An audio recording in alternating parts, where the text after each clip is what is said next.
दोस्तों, अक्सर आपने यह महसूस किया होगा कि कुछ देर आराम करने के बाद जब उठते हैं तो पता चलता है कि पैर सो गया है। कभी कभी ऐसा हाथों के साथ भी होता है। बहुत देर तक आलती पालती मारकर बैठने से भी पैरों में झुंझुनाहट शुरू हो जाती है। ऐसी फीलिंग आती है जैसे कि पैर है ही नहीं, या फिर उस पर कई सुइयां चुभोई जा रही हैं। कितना भी मार लो, चूंटी काट लो, उस पर कोई असर नहीं होता। लेकिन कुछ देर हिलाने डुलाने या फिर चलने के बाद सब सही हो जाता है। असल में दोस्तों, एक ही पोजीशन में बहुत देर तक रहने से कुछ नसें दब जाती हैं, जिस कारण हाथ या पैर को सही अमाउंट में ऑक्सीजन नहीं मिल पाती। ऑक्सीजन की कमी होने से शरीर के पार्ट्स बचाव की मुद्रा में आ जाते हैं। दिमाग को इसका पता लगता है तो वो इन हाथ पैरों की मदद करने के लिए हमें झंझनाहट के सिग्नल देता है, जिससे हम चहलकदमी करने के लिए मजबूर हो जाते हैं। दोस्तों, हाथ पैर सुन्न होने की प्रॉब्लम अगर हमेशा आपके साथ होता रहता है तो इसके लिए जरूरी है कि आप अपने खान पान पर ध्यान दें। दरअसल बार बार हाथ पैरों के सुन्न होने का वजह शरीर में न्यूट्रिशन की कमी भी होती है। अगर आपके शरीर में iron, calcium, vitamin B12, potassium की कमी होती है तो इससे हाथ पैर सुन्न हो जाते हैं। इसलिए आप अपने डाइट में इन सभी पोषक तत्वों को शामिल करें। तो शरीर में आयरन की कमी को पूरा करने के लिए क्या खाना चाहिए? दोस्तों, जितना हो सके आप अपने डाइट में हरी पत्तेदार सब्जियों को शामिल करें। आप ब्रोकली, पालक खाइए, केला, मशरूम, आलू को छिलके के साथ खाएं। ये सभी आयरन बढ़ाने के लिए मदद करते हैं। इसके अलावा ड्राई फ्रूट्स भी अपने डाइट में शामिल कर सकते हैं। ड्राई फ्रूट्स में आप खजूर खाइए, यानी कि ड्राई डेट्स। इसमें काफ़ी मात्रा में आयरन पाया जाता है। आप किशमिश खा सकते हैं। किशमिश में भी काफ़ी मात्रा में आयरन होता है। तो आप 20 से 25 दाने किशमिश के रात को पानी में भिगोकर सुबह किशमिश के साथ 2 खजूर लीजिए और इसे चबा चबा कर खाइए, और जो बचा हुआ पानी है इसे पी लीजिए। इससे आपके शरीर में जो खून की कमी है, आयरन की कमी है, ये दूर हो जाएगी। इसे जरूर आजमाइएगा। इसके अलावा भी आपको इसके बहुत से बेनिफिट्स मिलेंगे। इसके अलावा आयरन की कमी को पूरा करने के लिए आपको अपने डाइट में फाइबर को भी शामिल करना है, और अनाज में बहुत फाइबर होता है, तो अपने डाइट में अनाज को जरूर शामिल करें। अब दूसरी चीज आती है दोस्तों, कैल्शियम। तो कैल्शियम की कमी को कैसे पूरा किया जा सकता है? आप अपने खाने में हरी सब्जियों का सेवन ज्यादा करें, जैसे कि ब्रोकली, गोभी और भिंडी आदि। दरअसल सब्जियां कैल्शियम की पावर हाउस होती है। इनमें विटामिन के का लेवल बहुत ही अच्छा होता है। हड्डियों की सेहत के लिए भी विटामिन के बहुत ही जरूरी होता है।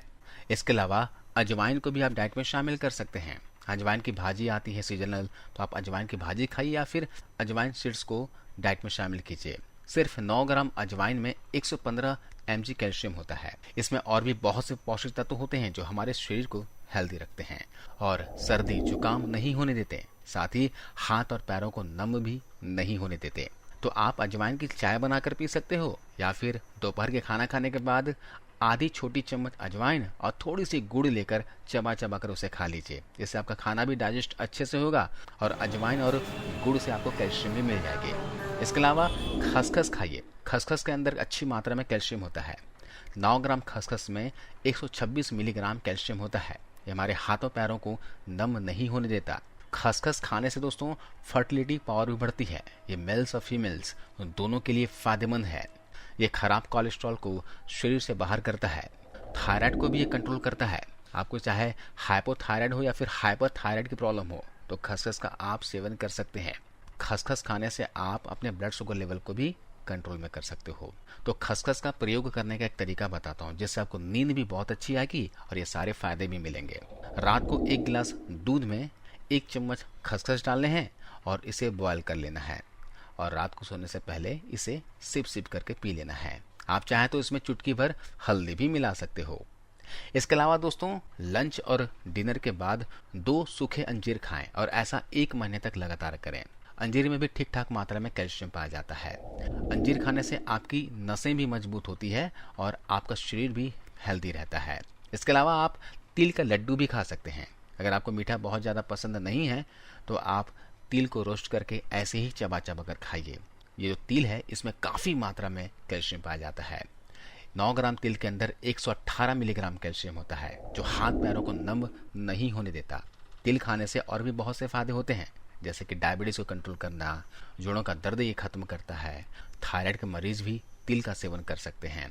अभी ठंड का मौसम शुरू हो रहा है दोस्तों, तो घर पर तिल की लड्डू बनाकर आप भी खाइए, अपने बच्चों को भी खिलाइए। इसके अलावा दोस्तों एक सुपर फूड है जिसे चिया सीड्स कहते हैं।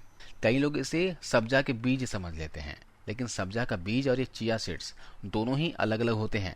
हालांकि दोनों ही एक ही प्रजाति के हैं, दोनों ही तुलसी की प्रजाति के हैं, लेकिन अलग अलग हैं। चिया बीज में काफी मात्रा में कैल्शियम होता है। 9 ग्राम चिया सीड्स के अंदर 60 मिलीग्राम कैल्शियम होता है। इसके अलावा इसमें फाइबर और प्रोटीन भी काफी मात्रा में होता है।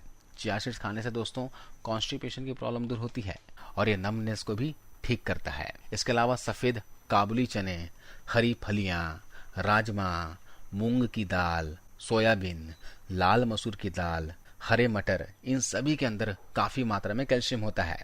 तो आप इस तरह से कैल्शियम की कमी को आप पूरा कर सकते हो। अब आगे बात करते हैं शरीर में विटामिन B12 की कमी को कैसे पूरा किया जा सकता है। दोस्तों विटामिन B12 सिर्फ मांस, मछली, दूध और पनीर में ही होता है, यानी कि नॉन वेजिटेरियन चीजों में होता है या फिर डेयरी प्रोडक्ट में होता है। ये ना तो हरी सब्जियों में होता है और ना ही फलों में, जैसा कि हमें गलत फहमी रहती है। हाँ, फॉलिक एसिड लगभग हर खाने की चीजों में मौजूद होता है। सारी सब्जियों और फलों में, मीट मछली में ये पाया जाता है। और ये फॉलिक एसिड और विटामिन B12 दोनों ही दोस्त होते हैं। तो शरीर को विटामिन B12 को अवशोषित करने के लिए फॉलिक एसिड की जरूरत होती है। तो दोस्तों जो वेजिटेरियन लोग दूध, दही या पनीर भी नहीं लेते हैं या फिर नहीं ले पाते हैं या बस कभी कभी ही लेते हैं, उनमें विटामिन B12 की कमी पैदा हो जाना एक कॉमन सी हेल्थ प्रॉब्लम है। हमारे देश में एक बड़ी आबादी शाकाहारी है और अगर वह दूध, दही या पनीर भी नहीं खाते तो उनके लिए विटामिन B12 की कमी का खतरा हमेशा रहता है। एक बात और बता दूं कि नसों में जो कमजोरी होती है ये भी विटामिन B12 की कमी की वजह से होती है। तो अगर आप वेजिटेरियन हैं तो जरूर मिल्क प्रोडक्ट लिया करें, डेयरी प्रोडक्ट कंज्यूम किया करें। एक बात का ध्यान रखें कि विटामिन B12 वाटर सोल्यूबल है, इसलिए आपको रोजाना का रोजाना लेना पड़ेगा। और जो नॉन वेजिटेरियन हैं वे लोग अंडे और मछली का सेवन करें, इसमें विटामिन B12 काफी मात्रा में पाया जाता है। चलिए अब शरीर में पोटेशियम की कमी को पूरा करने के लिए हमें क्या खाना है। तो आप पालक खाइए। पालक में पोटेशियम काफी अच्छी मात्रा में होता है। 1 कप यानी कि लगभग 30 ग्राम पालक में 167 मिलीग्राम पोटेशियम और 7 कैलोरी पाई जाती है। वैसे पालक पोटेशियम के अलावा आयरन और कैल्शियम का भी अच्छा सोर्स होता है। जहां आयरन हेयर हेल्थ को बेहतर बनाने के साथ साथ एनीमिया से भी बचाव करता है, वहीं कैल्शियम हड्डियों और दांतों के लिए भी बेहद आवश्यक माना गया है। आप पालक को चाहे वेजिटेबल सलाद में शामिल करें या फिर इसका सूप बनाकर पीजिए या फिर जूस बनाकर पीजिए। केला खा सकते हैं। केले में काफी मात्रा में पोटेशियम पाया जाता है। एक बड़े केले में लगभग 487 मिलीग्राम पोटेशियम और 121 कैलोरी पाई जाती है और यह व्यक्ति की एनर्जी को एकदम से बूस्ट अप करता है। और साथ ही इसमें मौजूद फाइबर पाचन तंत्र के लिए भी काफी अच्छा होता है। आप केले को चाहें तो यूं ही खाएं या फिर इसकी स्मूदी बनाकर पिएं। इसके अलावा सफेद बीन्स खा सकते हैं। सफेद बीन्स पोटेशियम का एक अच्छा सोर्स है। 1 कप सफेद बीन्स में तकरीबन 3636 मिलीग्राम पोटेशियम और 673 कैलोरी पाई जाती है। इसके अलावा सफेद बीन्स फाइबर और फोलेट का भी एक अच्छा सोर्स माना गया है। आप इसका सूप बनाकर पीजिए या फिर इसकी सब्जियां बनाकर खाइए। इसके अलावा भी हाथ या पैर दिन भर में कई बार सोने लगे या झंझनाहट खत्म होने में बहुत ज्यादा देर लगे तो ये कुछ कारण हो सकते हैं। गले से लेकर हाथ या पीठ से लेकर पैर के तलुओं तक झंझनाहट महसूस हो सकता है कि किसी चोट या गलत तरह से बैठने से या गठिया जैसी बीमारी के कारण भी नस दब गई हो।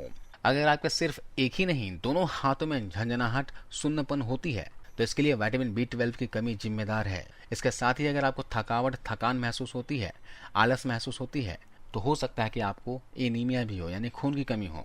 अगर आप दिन भर अपने कंप्यूटर स्क्रीन के आगे बैठकर टाइपिंग करते रहते हैं तो हो सकता है कि उंगलियों के रिपीट मोशन से उसकी नसें दब जाए, जिसकी वजह से हाथ में झंझनाहट होने लगे।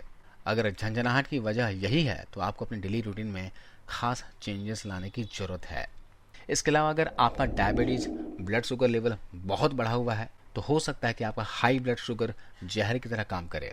इससे आपको हाथ और पैरों में झंझनाहट महसूस हो सकती है।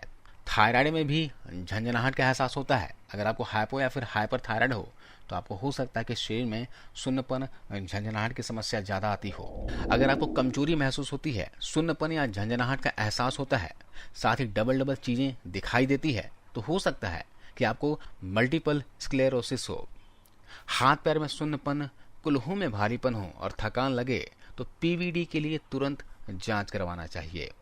इसके लिए X-ray, pulse volume recording, Doppler velocimetry, duplex imaging, digital contrast angiography और इंट्रावैस्कुलर अल्ट्रासाउंड जैसी जांचें करानी पड़ सकती है।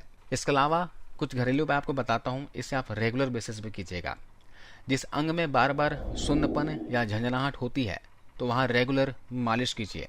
इससे ब्लड सर्कुलेशन सही रहता है, साथ ही उस हिस्से की मांसपेशियां भी मजबूत हो जाती हैं, मसल्स मजबूत हो जाते हैं। आपको मालिश सरसों के तेल, तिल के तेल या फिर ऑलिव ऑयल से कर सकते हैं, जैतून के तेल से कर सकते हैं। तेल को थोड़ा गर्म करें और इससे मालिश करें। अगर सुन्नपन की प्रॉब्लम से हमेशा आप 2-4 होते रहते हैं, प्रॉब्लम हमेशा से बनी रहती है, तो रात को सोने से पहले हल्दी वाला दूध पीकर सोइए। हल्दी वाले दूध पीने के लिए आपको क्या करना है, 1 गिलास दूध में 1/4 चम्मच यानी 1 चम्मच का चौथा भाग हल्दी इसमें डालने हैं और साथ में आपको डाल देना है 1/4 चम्मच सौंठ। जी हाँ, सौंठ अदरक का सूखा हुआ भाग होता है। इन दोनों को मिक्स करें और दूध को बॉयल कर लें और इसे कप में छान लें और उसके बाद उसमें डाल देने हैं गुड़। गुड़ को मिक्स कीजिए और सोने से आधे घंटे पहले से पी लीजिए। ऐसा आप लगातार कम से कम 1 से 1.5 महीने तक कीजिए। ये सुन्नपन की प्रॉब्लम जो है वो ठीक हो जाएगी। हल्दी ब्लड फ्लो को ठीक करती है। एंटीबायोटिक गुणों से युक्त होने के साथ ही इसमें खून को पतला रखने का गुण भी होता है, जिससे तुरंत आपको आराम मिलेगा। हाथ पैरों को मजबूती मिलेगी, मसल्स को मजबूती मिलेगी, शरीर में कैल्शियम मिलेगी। इसके साथ ही दोस्तों आप अपने बॉडी की विटामिन की जांच करवा लें। अब ये बहुत ही आसान हो गया और बहुत ही कम रेट में, सस्ते में आप अपने शरीर की विटामिन की जांच करवा सकते हो। आप अपने शरीर की विटामिन की जांच करवा सकते हो। इससे पता चल जाएगा कि आपके शरीर में कौन से विटामिन की कमी है। तो आज इस वीडियो में बस इतना ही दोस्तों। आज हमने जाना कि हाथ पैर में झुनझुनी क्यों चढ़ जाती है, हाथ पैर क्यों सो जाते हैं और इसका घरेलू इलाज के बारे में। वीडियो जानकारी अच्छी लगी हो तो इसे जरूर शेयर कीजिएगा। और क्या इस वीडियो को 10,000 लाइक्स मिल सकते हैं? अगर हाँ तो जरूर आप लाइक करते हुए जाइए। आपको इस वीडियो को देखने के लिए बहुत बहुत धन्यवाद।